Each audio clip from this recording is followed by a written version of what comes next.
frites, bande de friture. Les frites, oui, mais de la friture. On se voit bien de chez nous, qui d'ailleurs met à l'honneur un produit belgo-belge.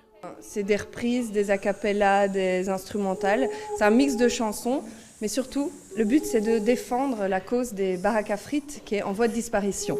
Pour l'historique du costume, on s'est vraiment basé sur la frite végétaline des années 80, dans les pubs des années 80 telles qu'on la voyait à la télé. Donc c'est pour ça, voilà, cette petite allure longiligne, ce collant jaune. Tu les manges tous les jours quand tu veux, c'est toujours bon. De frites, bande de friture.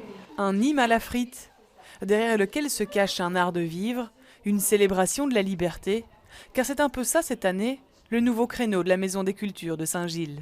Dominique Bella, lui aussi nous parle de liberté, d'asile et de migration, une identité qui lui colle à la peau. Le spectacle parle de moi, mon histoire, d'un voyage, le voyage d'un homme épris des libertés, qui s'est battu dans son pays pour avoir une presse libre et qui, à un moment donné, décide de partir de son pays, le Cameroun notamment, pour un ailleurs. Faire passer un message d'actualité sur le ton de l'humour, c'est le pari gagnant de ce comédien. Non seulement je suis migrant, je suis noir, vous l'avez sans doute remarqué, et pour couronner le tout, je suis comédien. Voilà.